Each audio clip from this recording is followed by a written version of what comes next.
Mga ka-11, dito ako saan pupunta ako dito sa kaibigan ko nag-gaya kasi doon sa baba pa sila.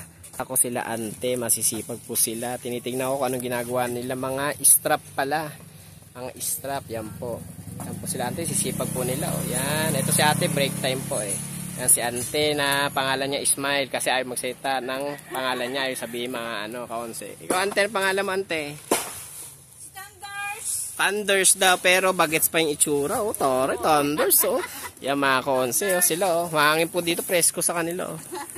May mga puno-puno malalaki, kaya relax na yung trabaho nila. Papetiks-petiks na, mahangin-hangin. Kahit walang aircon, mahangin. Di ba mga ka-11? Dahil mga ka-11, masipag sila. Bibigyan natin sila ng pang-merienda. Yan. Yan mga ka-11. Tingnan natin kung magkano bibigay natin pang-merienda. Ito na lang, minsan lang naman tayo magkapera eh.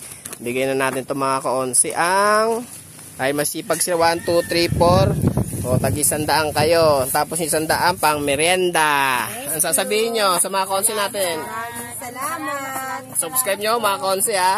Maraming salamat ka-11. Sabihin nyo mga ka-11. Ka-11, thank you. Okay po, maraming salamat din po. Bye bye. Bye bye mga ka-11.